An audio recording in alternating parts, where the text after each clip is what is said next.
Ubuntu. Don't say Ubuntu. that shit. It's right here. What you mean? Ubuntu. She really kept that shit. I got mine on my water bottle. What you No, talking I about? got that shit. You got rid of your Ubuntu. Gotta sign me first. Dude, that's on my. What? Are you bleeding? Getting glitters on it. I just say, Probably. gotta be.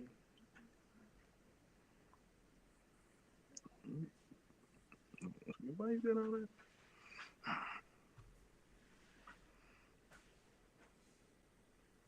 Oh, yeah. Picture here.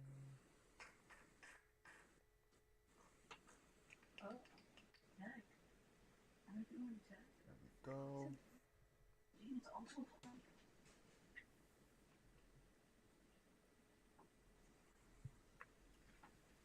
If you on the Instagram live, you want to watch the actual live stream and hear everything, go to them links right there. That's YouTube. That's Twitch. What up, Trey? Actually, I'm gonna turn it the other way, so I don't want to really look. Actually, no, I'm gonna keep it this way just in case I do need to look at it.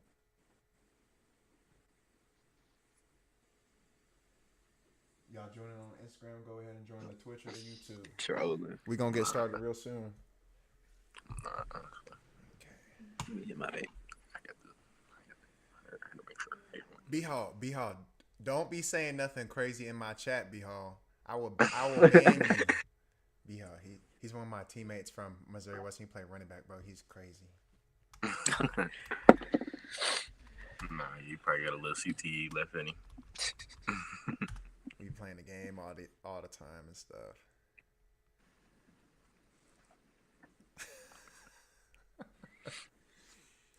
Oh my goodness.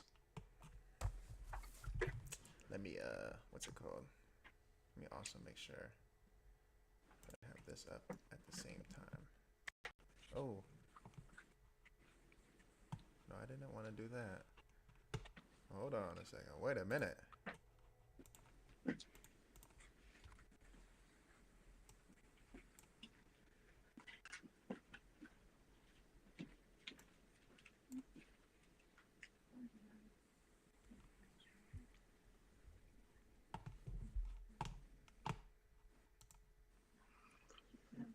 No, I'm not really asking. I'm just thinking. Put it right here so y'all look.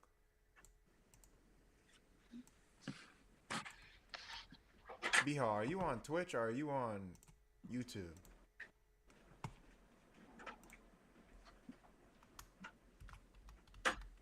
Oh, he's on Twitch. Bihar, how does the horizontal look on the Twitch? Can you see both of them clearly while they're on there?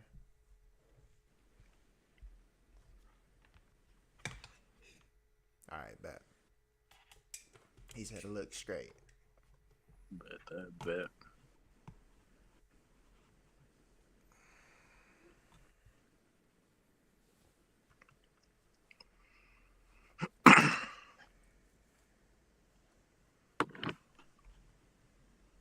Yeah, we still got a little bit.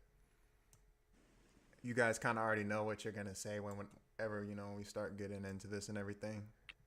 Yeah, so basically just introducing ourselves, where we from, and then Yeah.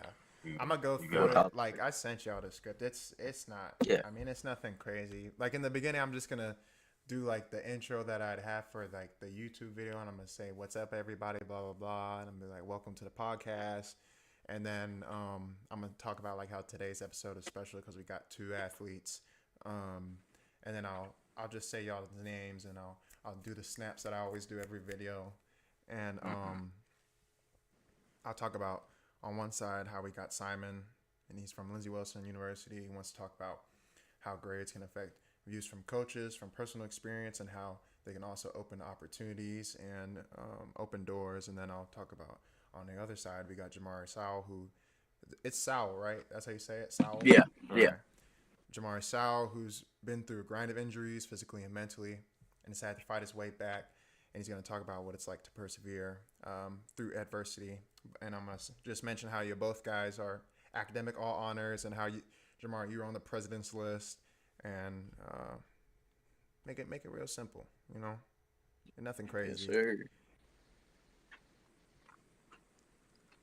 And as it goes to, I bet like it will turn more and more into kind of just like a conversation. So, Yeah, for sure.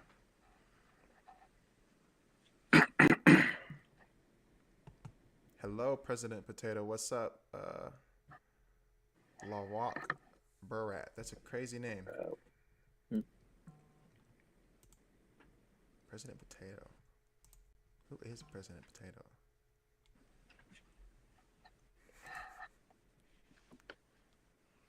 Another one. Oh my goodness.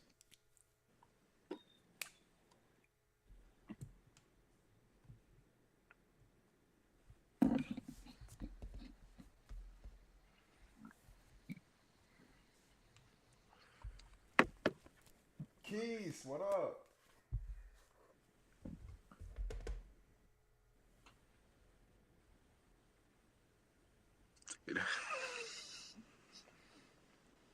I think anybody who Like your joins baby on mama. this Instagram live goes to those links that I posted. You should act like I ain't said that, bro. You know I said that. Might clip that. You can clip it. I don't care. Most clippable nigga on So y'all not doing spring ball, are y'all? Oh no, we retired, We gang. retired. What are you talking about? We're done. He said, "Now we retired." We with you, gang. We with So- you. We got one more semester of school. Okay. No, I had a whole year with them, but Yeah. Yeah. I ain't had that. Never again. I ain't had Shit, that. we did 5 of them, gang. Who you telling? Niggas, but I had a That- whole year. that We would've did been- 5 of them. That'd have been like 7 years in college playing football for me. If I would have So you done, did- 'cause, oh, this is yeah, like my COVID. sixth. This is my Yeah. 6th year. Yeah, I got an extra one just. We was the year before COVID. Yeah, I was the year during. Wait, you were the year before? Y'all came. No, to- it was so year we- after. Well, yeah, we were the year after, so we didn't get COVID year back. Yeah, I came to Missouri Western the year of COVID, so it was different. It was different for sure. Oh man. Yeah, I literally have work tomorrow. I gotta be there at 6:15. It's so Good so shit. ass. I'm not gonna lie, but it pays good, so I'm gonna keep working my tail off, and then hopefully I'll be moved out in about around August time, wherever my girl lands is where I'm gonna go, kind of thing. So For just sure, for depends on sure. where she goes to school. I feel that. I feel Yeah. that. So, but I'm excited, and I'm just getting Definitely. paid to be trained anyway. Right now, I kind of still gotta learn like how the dealership works and stuff. So It's a skill you can use anywhere. So. yeah, I'm hoping that me just working there, even though I'm not probably gonna not be able to stay there for a year, hopefully just the 8 months of working with them will help me get something else wherever I end up going after. So For sure, for sure. yeah.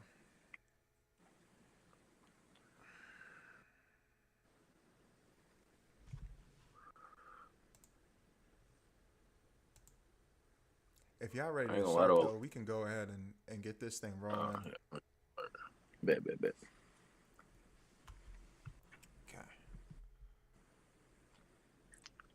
I'm gonna just start by doing the intro. Y'all ready? Yes, sir. Yes, sir. All right, here we go. Yo, what is up, everybody? Welcome to the Ace Industries podcast. I hope you guys are all doing really well. This is the podcast where we get unfiltered stories from athletes and real recognizes real. Today is a special podcast because we got not one but two athletes. Both are receivers from Lindsey Wilson University, Simon Keaton and Jamari Sowell. Let's give it up for them. Do some snaps. I don't got a sound bar yet. But I'm really excited to have both these guys on here. We both got some good topics to hear from each one of them.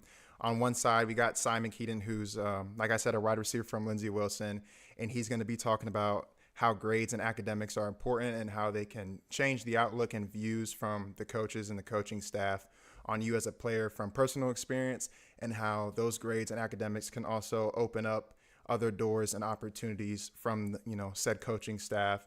And then on the other side, we got Jamari Sowell, who's going to be talking about, his grind through injuries and what it takes to get over that and persevere through, the mental and the physical aspect of all that adversity, and just how to really, get nitty and gritty and get through that thing. So I'm really, really excited to have both these guys on the show. They're both all academic honors guys.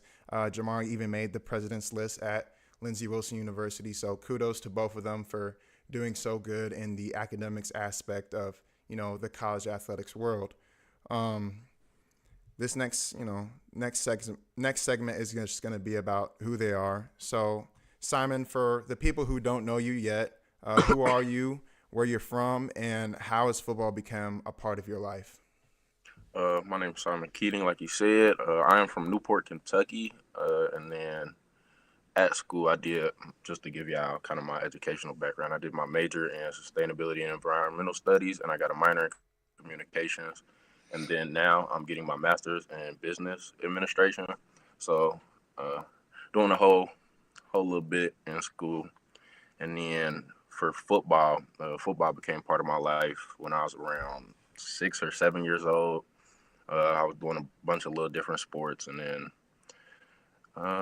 my uncle seen me at a corner store, same corner store I still go to when I go back home, but he seen me at the corner store. He was running the football program.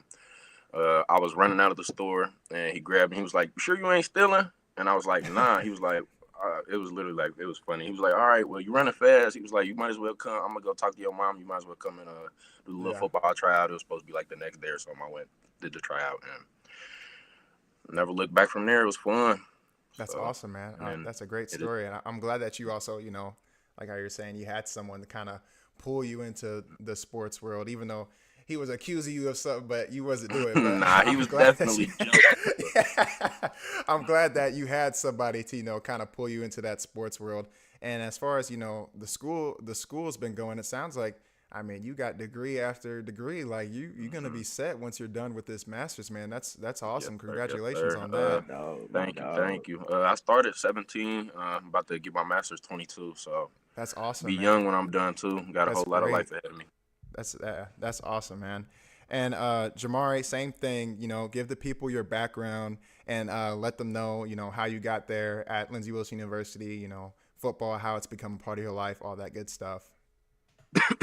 Like he said, I'm Jamari Sal. I'm from Mount Juliet, Tennessee. Interdisciplinary studies degree major. And football has been around majority of my life. My pops played football. Older brother played football. So I'd say probably the first time I picked up football I was 5 years old. So I've been on this journey for 17 years. Wow. Got to meet a lot of people and a lot of athletes and stuff like that. And, man, I just appreciate you, Sam, for bringing us on here and let us tell our side of the story. Yeah, no, absolutely. It's no problem at all. I'm glad that both of you guys were able to join in.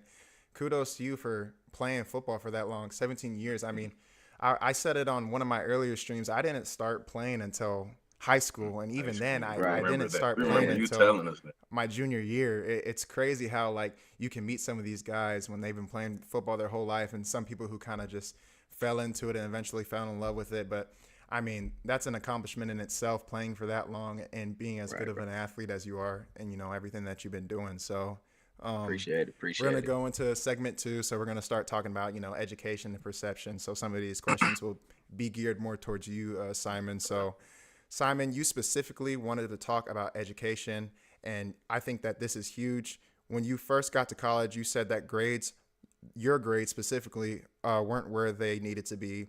And how did that affect the way that the coaches looked at you?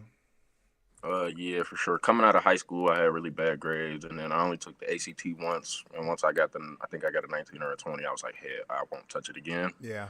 So I was kind of like put school in the background, especially once I had my little football offer, and I was like, all right, I'm gonna make it. So when I kind of showed up, I realized, you show up freshman year, you're gonna have people in your class, you're gonna have people ahead of you, and then they're gonna be recruiting for afterwards. And by the time when I started, I kind of realized, like, all right, I'm in the background. Like, as soon as I got there, I was like, they don't really care about me, kind of thing. And then it was like definitely a lot less of a respect level, because I felt like just people looked at me and they're like, all right, he's gonna take a long time to learn, he's gonna take a long time to adjust, and he's not really gonna get it off the rip. But like, I knew personally I was smarter than that. So once I got through like that first little semester and kind of kept on top of things, I realized how much of a different perception they had of me. They was like, all right, like he learned the playbook first year, and most people, especially like freshman year, I learned the whole playbook freshman year, and they was like, what? Like, that's a little wild.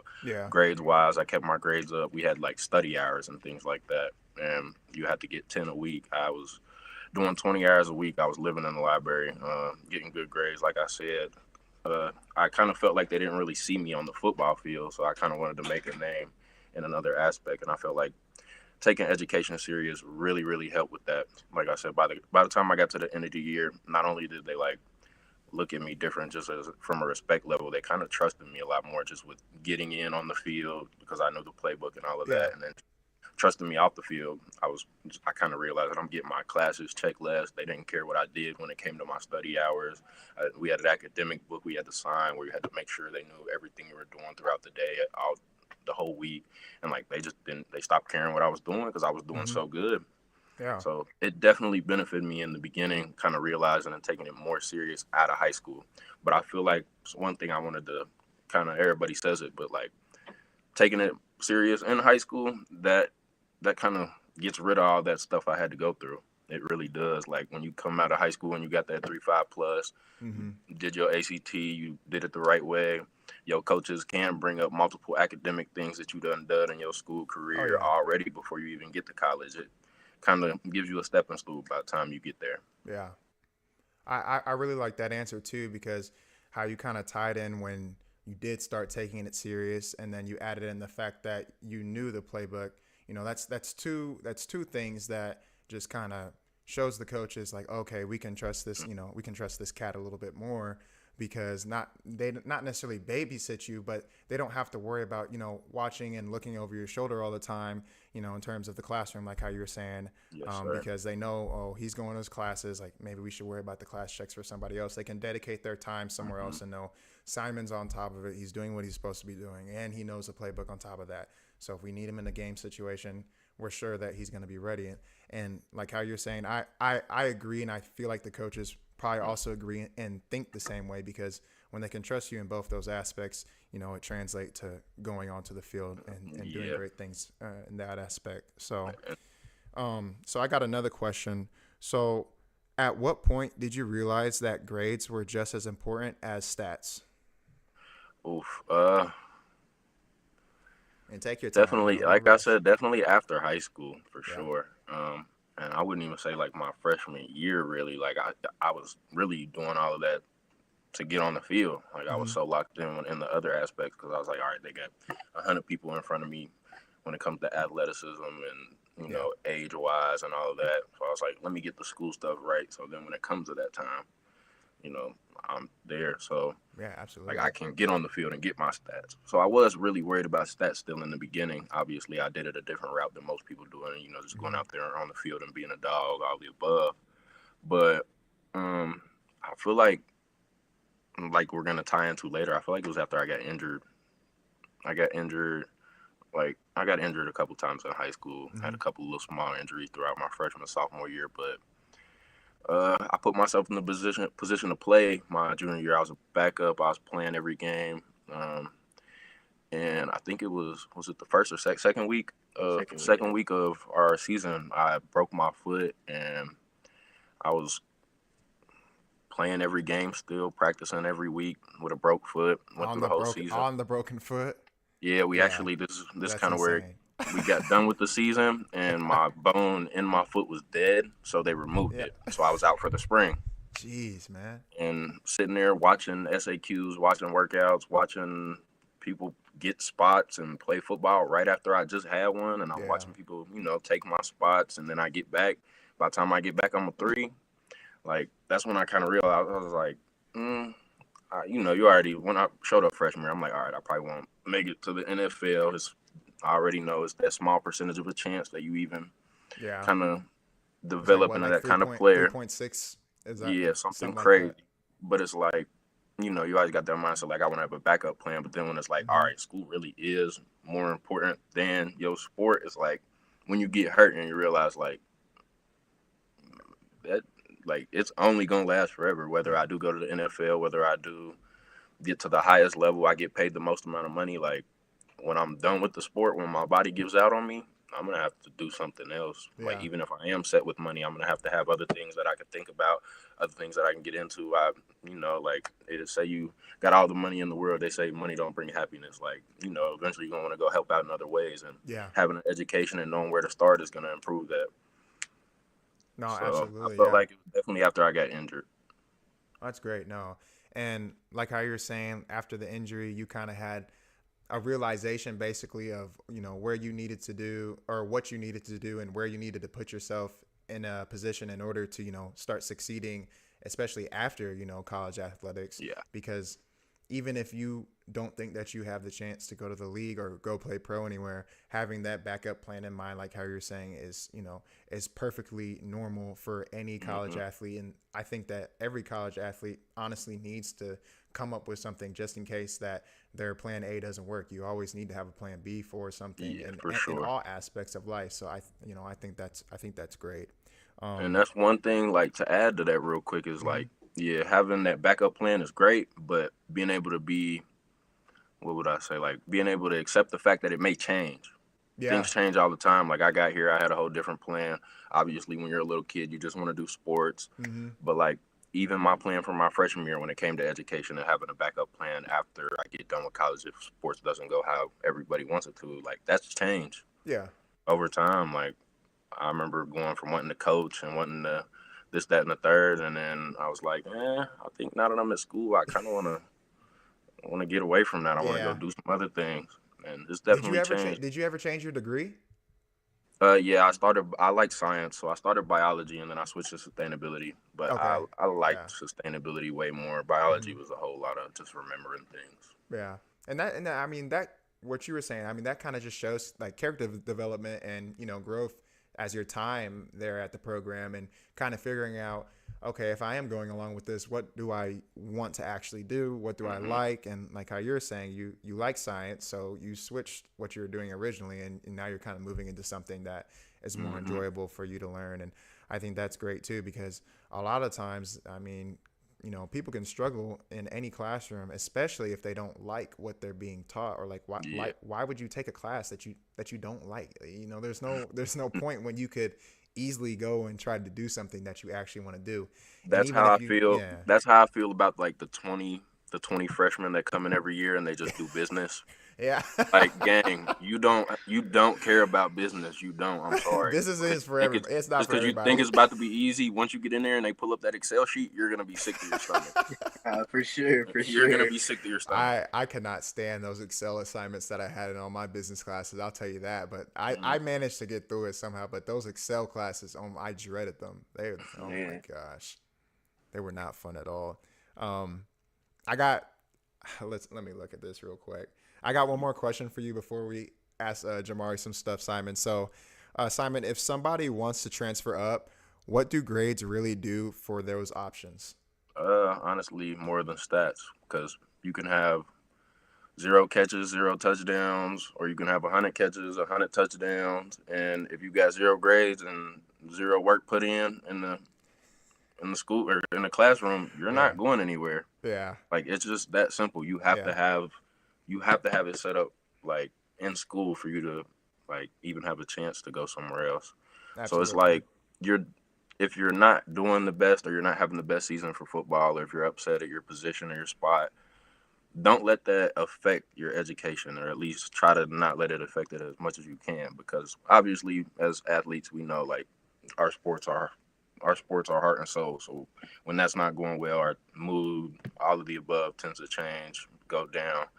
But I feel like having some sort of discipline when it comes to your school and your education, and making sure that always comes first, or at least that's always just like the priority. Like that's going to be before I show up to practice, I'm going to have my schoolwork done. Before I go to sleep, before I study my plays, like my school is in place. Like just making sure that that's done is the key, because like I said, you can't go nowhere. If you call a coach, he's going to call your coach, or he's going to call your high school coach, he's going to call the athletic director, he's going to call somebody to where he can be like, all right, and then no cap. Even after that, you got to give them your transcripts. So you literally can't get in if your transcripts don't meet the requirements. And then say they do, but they seen like the year or two before you got your shit together that you didn't care at all. So they're gonna be like, we got somebody else who actually cared those 2 years he didn't. We're gonna take them before him. Yeah, I know. Any day of the week, especially when, like, say talent isn't the issue, or you're going to a big D1 program or something like that, where it's like they could pick from 5 other people like you.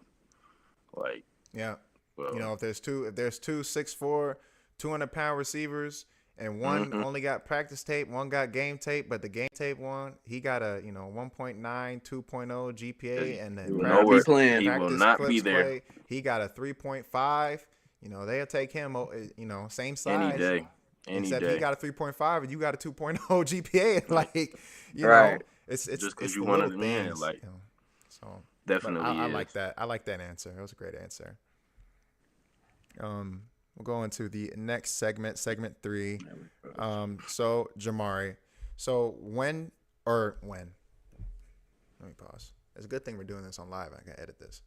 For sure. So what did it take to actually turn things around academically? Because it doesn't happen overnight.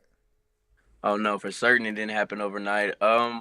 Honestly would say, and Simon can vouch, freshman and sophomore years, probably the run of the roughest when it came to academics and stuff like that. Yeah. Because I was a little bit different, I wanted to actually get on the field, put all my focus on being great on the field instead of in the classroom. And honestly, just watching Simon, having people in my corner, you telling me like, come on, you got to get those grades up if you actually want to play and stuff like that.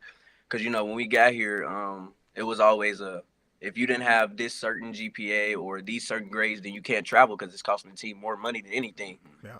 So that made me, in a way, like feel like, dang, I'm being selfish right now because I'm costing the team more money to travel instead of just doing my work and, you feel me, keep saving money and stuff like that can go to different things, for instance, the community. We do a lot of community stuff when it comes to Lindsey Wilson and football and stuff like that. I know you remember the Malvina Farkle days, of course. Farkle day. I was just about to say it. No cap. Oh my gosh. We picked up probably like 200 pounds of trash that day, man. Probably more. For real. But explain. Go ahead and explain to them what Malvina Farkle Day is. I bet they'll like that. Go ahead and explain. What time we get up? I think what do they wake up for, like 5 or 6 in the morning? Yeah. Something like that. Then they have breakfast around like 7. You got to be in the caf at 7. Mandatory for football players. If you're just on campus, like if you're just like a regular student, 7:30, 8 o'clock. Yeah, like it's a little bit later.